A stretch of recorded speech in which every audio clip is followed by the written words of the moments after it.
Hey guys, welcome to the channel commerce 10x। This is Pragya Sindhi. आज का हमारा topic है important documents used in the formation of a company.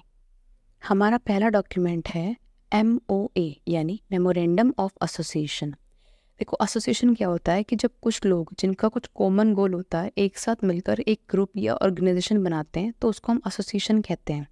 और memorandum का मतलब होता है कोई कॉन्ट्रैक्ट या एग्रीमेंट। तो उस एसोसिएशन का जो कॉन्ट्रैक्ट है, जिस बेस पर वो एसोसिएशन काम करेगा, उसे बोलते हैं मेमोरेंडम ऑफ एसोसिएशन। इस डॉक्यूमेंट में कंपनी की पावर्स और ऑब्जेक्टिव्स मेंशन होते हैं।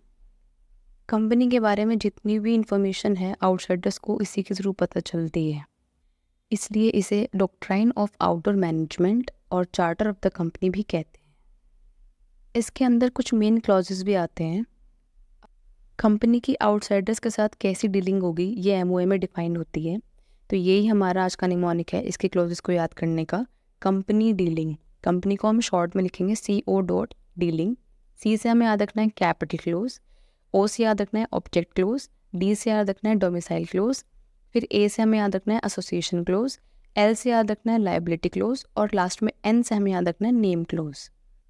फर्स्ट हमारा आता है नेम क्लोज। इसमें कंपनी का पूरा नाम लिखा जाता है। हम कोई भी नाम चूज कर सकते हैं, लेकिन कुछ बातों का ध्यान रखना है।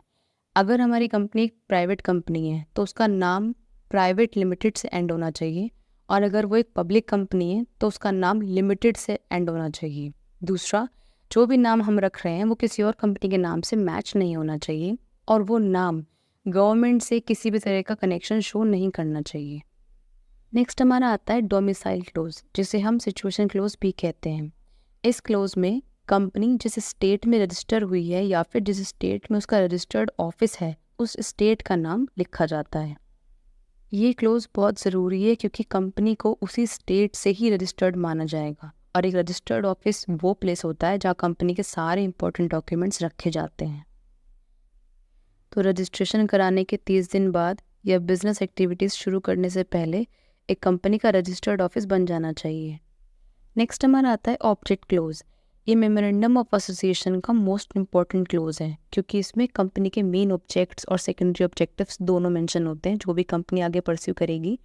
ये कंपनी के स्कोप, लिमिटेशंस सब डिफाइन करता है, और जो भी ऑब्जेक्टिव्स कंपनी डिसाइड कर रही है उसको ये ध्यान रखना चाहिए कि वो ऑब्जेक्टिव्स जो हैं लीगल होने चाहिए, वो किसी भी तरह लॉ के प्रोविजंस के अगेंस्ट नहीं होने चाहिए। नेक्स्ट हमारा आता है लायबिलिटी क्लोज। ये क्लोज मेंबर्स की लायबिलिटी को डिफाइन करता है। अगर कंपनी लिमिटेड बाय शेयर्स है तो मेंबर्स की लायबिलिटी उतनी होती है जितनी उनकी शेयर कैपिटल का अमाउंट अनपेड रह गया है, और अगर कंपनी लिमिटेड बाय गारंटी है तो जितनी मेंबर ने गारंटी दी थी वो उसी अमाउंट तक ही लायबल है। नेक्स्ट हमारा आता है कैपिटल क्लोज। ये क्लोज उस अमाउंट को स्पेसिफाई करता है जिससे कंपनी रजिस्टर हुई है। जिस कैपिटल के साथ कंपनी रजिस्टर होती है उसे बोलते हैं रजिस्टर्ड या ऑथोराइज्ड या नॉमिनल कैपिटल, और एक कंपनी उतने ही नंबर ऑफ शेयर्स इशू कर सकती है जितना उसके मेमोरेंडम में ऑथोराइज्ड है। लास्ट हमारा आता है एसोसिएशन या सब्सक्रिप्शन क्लॉज। इस क्लॉज के अंदर एक डिक्लेरेशन होती है जो कि डायरेक्टर्स देते हैं, जिसमें वो ये कहते हैं कि हम जितने भी लोग हैं जिनके नाम और एड्रेस यहाँ पे सबमिट हुए हैं, हम सब इस मेमोरेंडम ऑफ एसोसिएशन के अकॉर्डेंस में ही एक कंपनी फॉर्म करना चाहते हैं, और हम ये क्वालिफिकेशन शेयर्स लेते हैं। क्वालिफिकेशन शेयर्स क्या होते हैं कि वो नंबर ऑफ शेयर्स जो एक डायरेक्टर बनने के लिए नेसेसरी होते हैं। फिर उस डिक्लेरेशन को सभी डायरेक्टर्स साइन करते हैं। अब अगर मैं इसमें होने वाले ऑल्ट्रेशन की बात करूँ, ऑल्ट्रेशन का मतलब अगर इनमें से किसी भी क्लॉज में कोई चेंज करना हो तो वो एक स्पेशल रेजोल्यूशन पास करके ही हो सकता है। और एसोसिएशन क्लोज यानी सब्सक्रिप्शन क्लोज, जिसमें सभी डायरेक्टर्स एक डिक्लेरेशन साइन करते हैं, उसको ऑल्टर नहीं किया जा सकता।